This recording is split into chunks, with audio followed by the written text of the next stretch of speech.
Grüß Gott. There's a ton going on in football today, so I had to split this into two videos. I've got HerrWesti with me here. Hello, hi. Hey, to help me cover everything. Go ahead and introduce yourself. Well, I am HerrWesti. I am your silly little German boy. I stream on Twitch. I stream a lot of games, mostly games, but I also do some wrecking and yapping. This, however, is something that I haven't done before. However, I really like football, so And try it out. I really like football, but I've only done this once before, so we're pretty much just learning as we go. Yes. Learning as we go is a perfect word to describe it. Well, I suppose we should start with just the big thing, which is some kind of good news wrapped in bad news. So, the other day I talked about the Liverpool parade that someone drove a car through.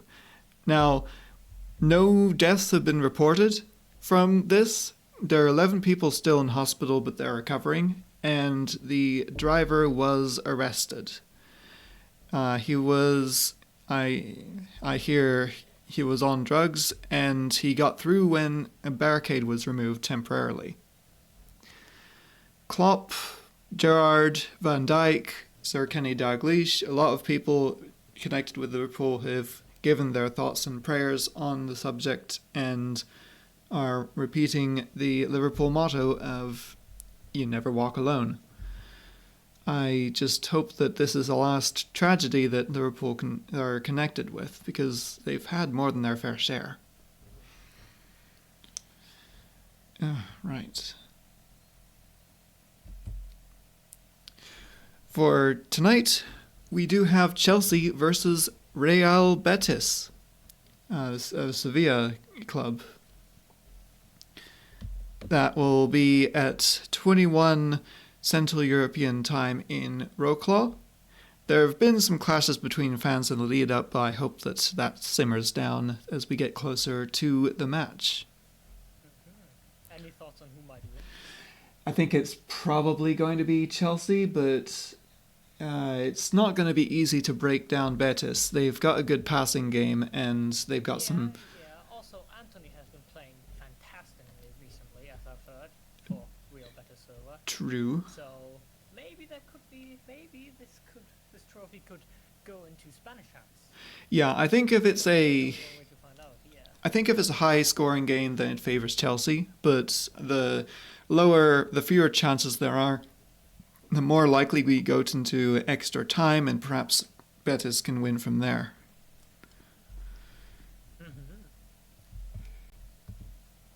And in the Egyptian Premier League, we have Al-Ahly with their last game, which is tonight, actually in 20 minutes as of recording.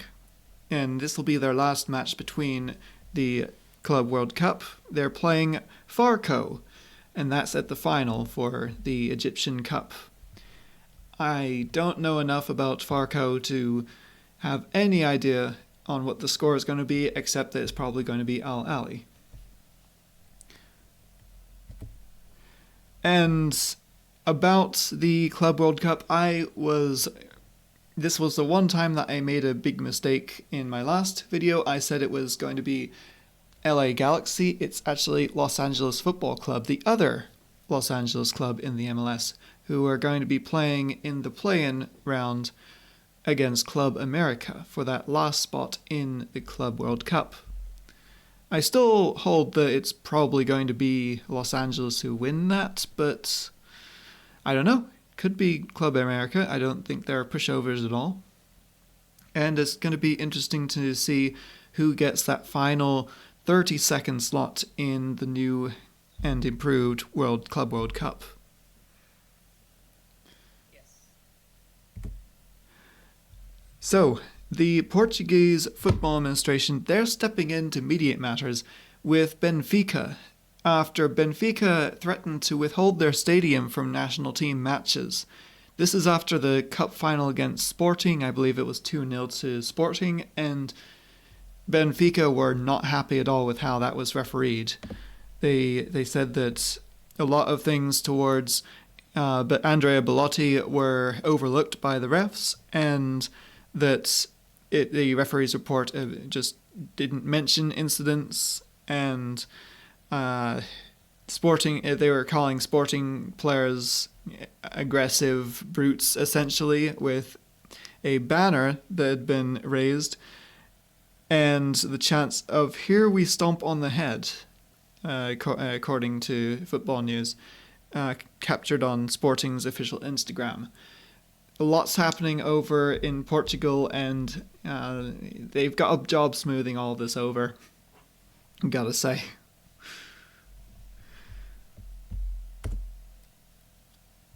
And back to Al-Ahly, Jose Rivero is joining as head coach over there.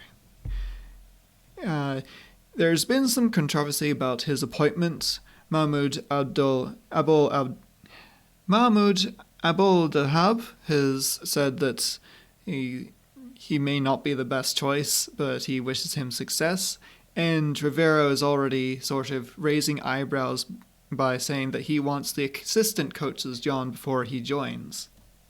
So he's going to be shaking things up over there in Al-Ahly, for sure. Miguel Angel Russo is going to be the new Boca Juniors manager. Not Infantino, we can put that joke to bed. And he'll be leaving San Lorenzo to join Boca Juniors in time for the Club World Cup. And I turn you over now to Westy for some transfer news. Yes. My transfer news today. Now, step one by one, there's actually been quite a lot happening in the transfer market. Of course, Absolutely. The current, or I'd say the first interesting one is that Al-Hilal bought Jeremy Agbonifo of BK Häcken, the Swedish side, which I think recently did even place quite high and managed to get into a European competition, if I am correct, for 6.5 million euros. They're 8th right now on the table, Häcken. Oh. Still not bad. Oh yeah, okay. I'm guessing Lawrence is hoping with their new right winger, who is also very young. Agbonifo is 19, so hoping some new fresh right wing player to help them out in the next season. Absolutely, yeah.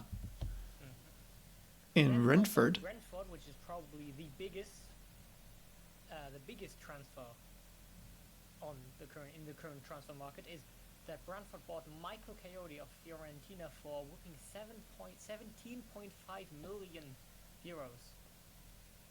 Yeah, so he was with them on loan for the second half of the season, and they've decided they will buy him out now after being impressed with his performances in his fullback position. Fiorentina selling Michael Coyote. Fiorentina also buys Juventus central midfield player Nicolo Fagioli. I think it might be a Fagioli. Fagioli. Yeah, I think that's probably more correct. For 13.5 million. Not bad. A lot of that money could be supplemented by the sale of Michael Coyote.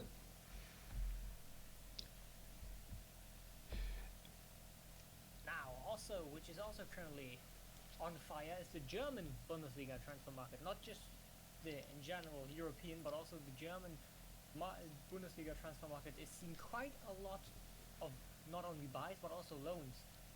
One by one, I will quickly go through them. First of all, we have Union Berlin, the underdogs a few years ago, who have sadly since fallen quite off from their previous talent, have bought Wu Yong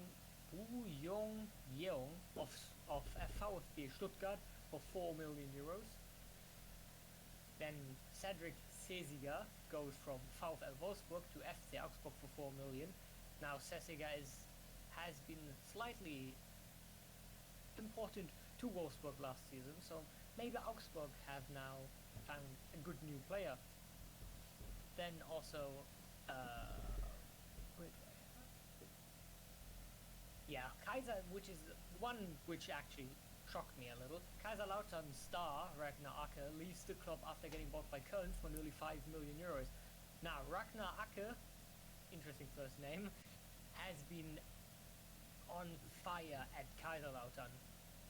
The last 2 seasons he's been playing very, very well. So now seeing him leave Kaiserslautern for the German second tier Köln, this will be very, very interesting.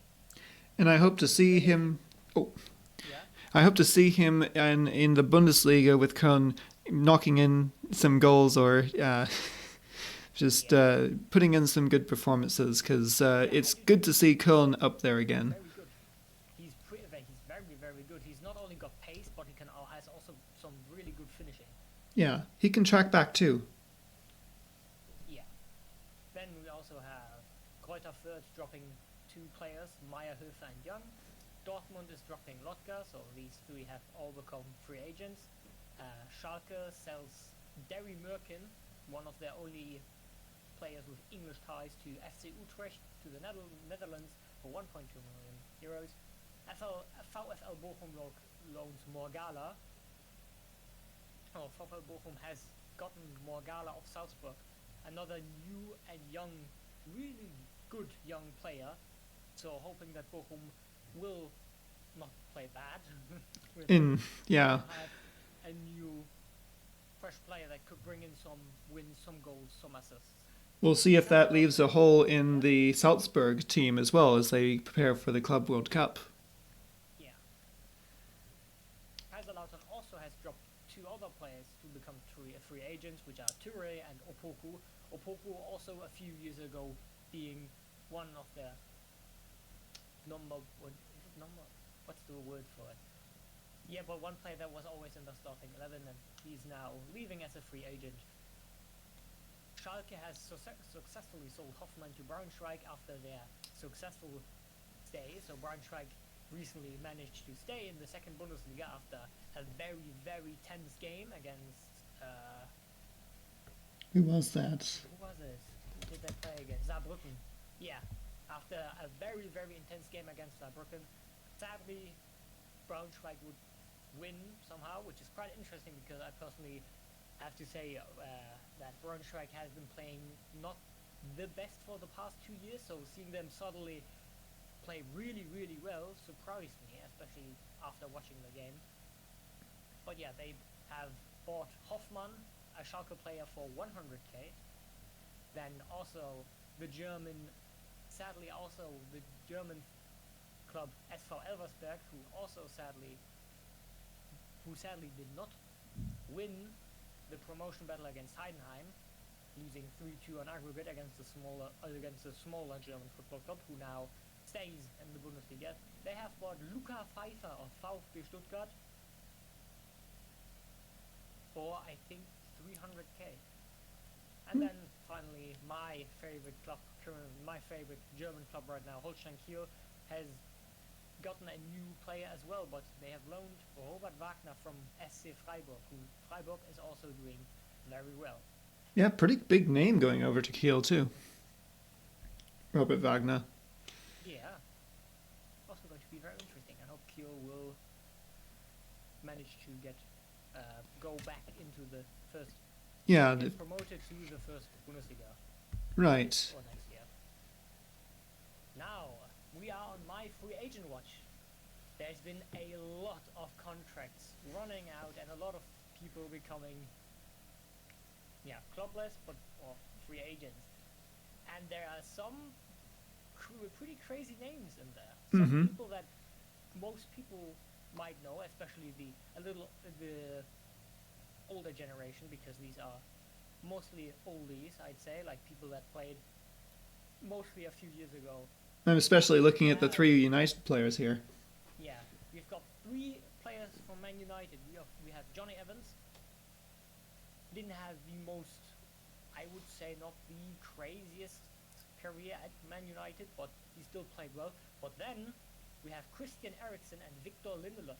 Now the Swedish Victor Lindelof is probably quite known for his Euro 2016 stint at Sweden, but also his, in general, defensive plays at Man United. And Christian Eriksen is, of course, known. He's Played well very, known. very well. Yeah. Even after his unfortunate heart attack, he still managed to play really well for Man United, so seeing him now go as a free agent is quite sad. It's an incredible story, the second half of his career. Very. Then we have for Atalanta Bergamo, we have Rafael Toloi. Not much to say about him, but he sadly has also become a free agent. However, the next two are also quite very big names. Dries Mertens leaving Galatasaray as a free agent, who Mertens is also one of the kids of the golden generation of Belgium, and known for his Eurovision European Championship 2016, where he, as well as the golden generation of Belgium, made it all the way to the quarters before being knocked out by Wales. So yeah, sad to see him go, especially as he was at Galatasaray for I think 5 or 6 years. True, he did some good work there. Yeah, then we have the biggest, I would say one of the biggest names, because that player has been playing really good, also really, really good as of recently, which is Jorginho from Arsenal. The Brazilian midfield player is also now becoming a free agent, leaving Arsenal at the end of the season. After quite disappointment at that club for the last season, where they fell in the title race again. Yeah, unfortunately, yeah. Then we have two lesser known but still quite known names, or names that people should know a little more, which are Bruno Martins Indy, former Netherlands national team player, who is also now becoming a free agent at the end of this season. He played for AZ Melkmaar, yeah. And then we also have Danny Ward for Leicester. Also becoming a free agent. Yeah, Leicester. And also Daniel Iversen was going to be a free agent, but has since moved to Preston North End. He's found a new club. Yeah. I still don't know why Leicester didn't play him, more than once or twice in his career. It's just very strange. A very strange story, Iversen. Then we also have another shocking player that is actually becoming a free agent, and that is Lucas Vazquez of Real Madrid, known for he was with Real Madrid for a long, long time. However, as some people might know, he is also known for having never really been played in the position that he is usually in, because I think Vazquez is actually a left back, but he's been played as a right back. So unfortunate for him, and he also now, after I think 3 or 5 years, is also leaving Real Madrid as a free agent. And then to end off my free agent watch, the last one to talk about, the last and the newest one, is Pablo Sarabia is leaving Wolves, and is also becoming a free agent at the end of the season. I'm sure there'll be a few suitors looking for him as well. Yeah. I'd say most of these players have a chance of getting picked up again. Yeah. By different clubs, especially Jorginho, Sarabia, and Vazquez. Yeah, I think him and Victor Lindelof will be the first to be snapped off the free agent list. All right. That was my free agent watch. Yeah. And my transfer news. There's a few more transfers which I'll be going through next. Starting off with Real Madrid, who they buy Nico Paz back from Como for 8 million, and are also in talks with Benfica to sign Alvaro Carreras. Not yet confirmed, though, that one. But Nico Paz is joining Real Madrid again. Bayern Munich are quite sore after losing Florian Wirtz, from Liverpool, and they seek now to take revenge by prying Cody Gakpo from them. Gakpo would be huge for Bayern Munich. He's been one of the best players over there in Liverpool. So Liverpool naturally do not want to lose him. So that's going to be an ongoing situation until he makes a decision about his future. Busy as well in the market is Al-Hilal. They're chasing Theo Hernandez from AC Milan. Bruno Hernandez from Manchester United, who they've offered £200 million, which is silly money. It's Saudi Arabia. They're able to spend that sort of thing. And also Simone Inzaghi, the manager of Inter Milan, who may be leaving at the end of the Serie A season. And Ronaldo from Al Nassr. That's a rival in the Saudi League, and they are not the only ones by far who are interested in Ronaldo's services, as he's already confirmed he's leaving the club. Monterrey are looking to get Ronaldo for a 1-month deal. They already have Sergio Ramos, so that would be a perfect fit for him to have his old Real Madrid teammate in, and that would help him transition into the new club. Sergio Ramos is excited to see Ronaldo at the club should he go there. He's not familiar, though, with Dominic Torrent, so that's going to be interesting to see how they work together moving forward here. Botafogo also are in talks to sign Ronaldo. A lot of clubs are interested in him. Yeah, and here's a club who seems to be interested in everyone.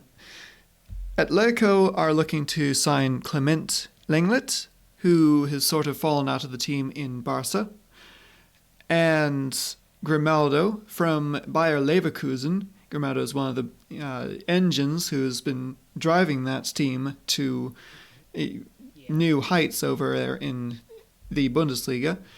They also want Alex Baena from Villarreal and Voltemade from Stuttgart.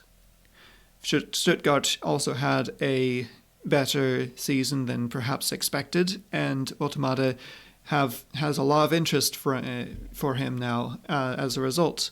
Bayern Munich would like to have him. Also a few Premier League clubs like Wolves and Everton. I believe also Crystal Palace.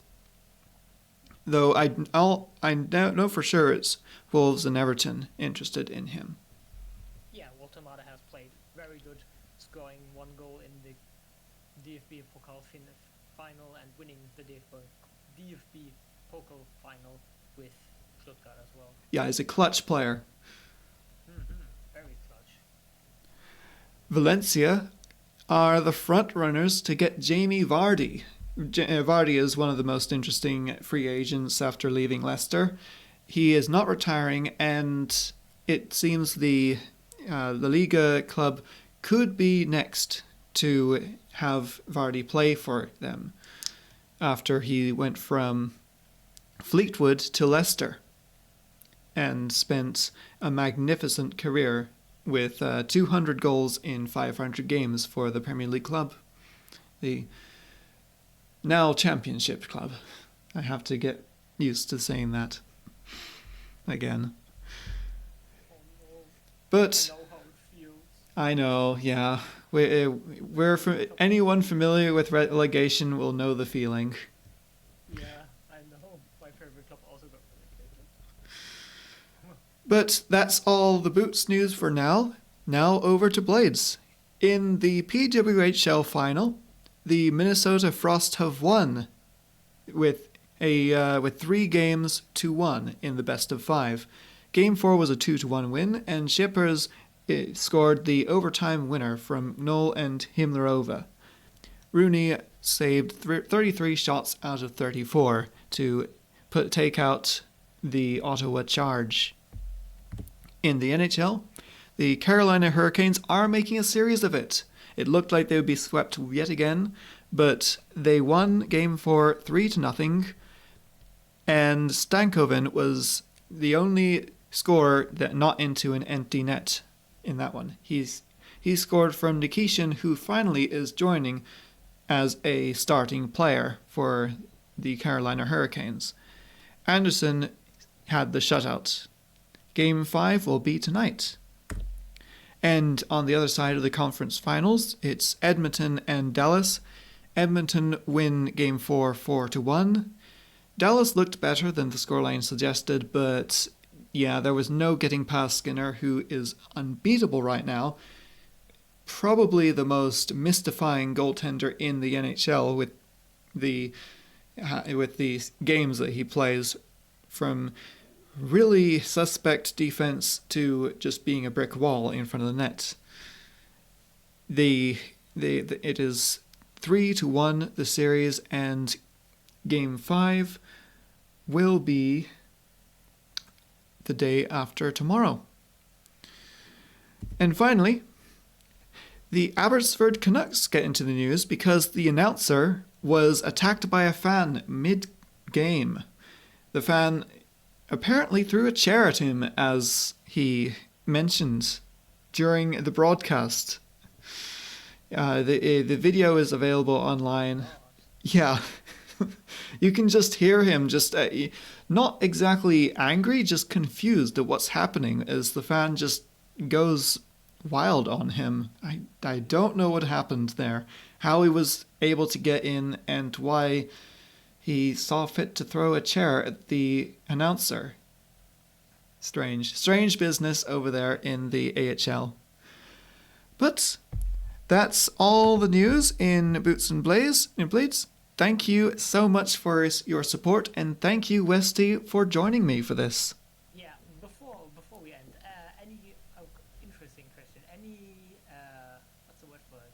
Oh, I just had it and I forgot it, because the Champions League final soon. Oh yeah, any predictions for the Champions League final? Well, I'm going to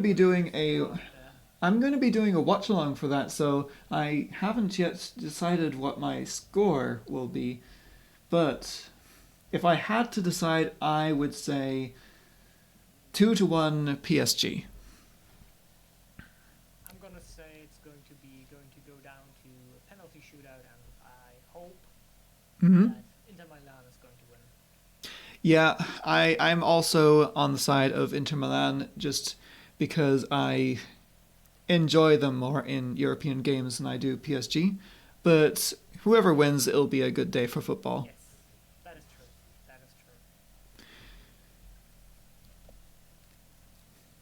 Well, that's everything I have, and I don't think Transfer Market has come up with any new transfers. So thank you very much for joining me. Thank you very much for having me. I will see you again soon. Auf Wiedersehen.